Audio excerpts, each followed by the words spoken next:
ہمارا آج کا پروگرام عید الاضحیٰ کی تعطیلات کے بعد پہلا پروگرام ہے۔ یہ عید الاضحیٰ وہ ہے جس میں مسلمانوں نے پوری دنیا میں قربانی کی، عید کی نماز ادا کی، لیکن مقبوضہ جموں و کشمیر میں نہیں۔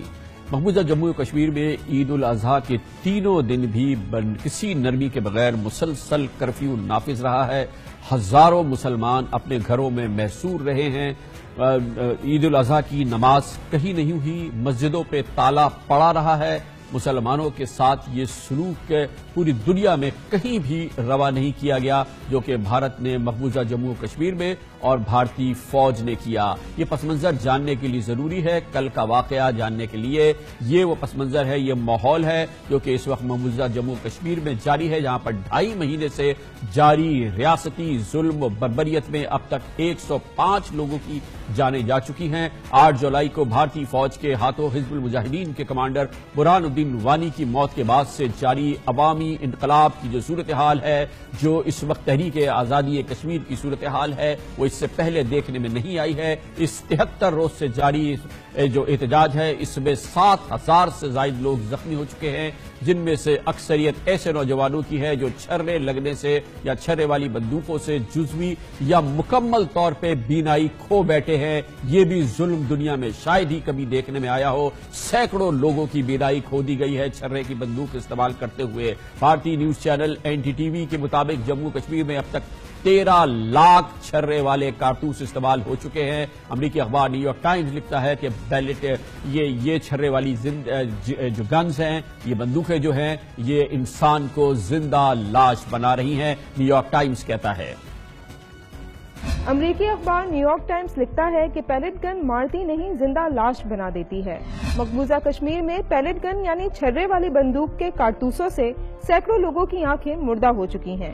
پیلٹ گن مصر، بحرین اور تیونس میں بھی استعمال کی گئیں، مگر نہتے مظاہرین کو کہیں بھی نشانہ نہیں بنایا گیا۔ مقبوضہ کشمیر میں چھرے لگنے سے نابینا ہونے والوں میں 8 سے 10 سال تک کے بچے بھی شامل ہیں۔ سری نگر کی سڑکوں پر مکینوں نے بھارتی درندوں واپس جاؤ، پاکستان زندہ باد اور زندہ ہے برہان زندہ ہے کے نعرے لکھ دیے ہیں۔ مقبوضہ جموں کشمیر میں جو کچھ ہو رہا ہے، بھارتی فوج جو ظلم و جبر کر رہی ہے، ہم تو چاہے کچھ بھی کہتے رہے لیکن خود بھارتی اس بارے میں کیا کہتے ہیں۔ اب سے کچھ روز قبل نئی دلی میں جواہر لال نہرو یونیورسٹی میں ایک طالب علموں کی چھوٹی سی ایک ایونٹ ہوئی،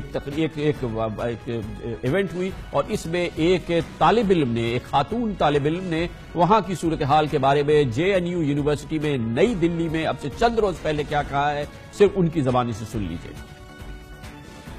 اس کیمپس میں 28 اور 29 تاریخ کو RSS ایک سیمینار کروا رہا ہے 2 دن کا۔ کس چیز پر؟ کشمیر کے مدعے پر۔ کیوں کروا رہا ہے؟ کیونکہ کشمیر کے مدعے پر مودی بول سکتے ہیں، راجناتھ سنگھ بول سکتے ہیں، پروین توگڑیا بول سکتے ہیں، یوگی آدتیہ ناتھ بول سکتے ہیں، لیکن کوئی کشمیری نہیں بول سکتا۔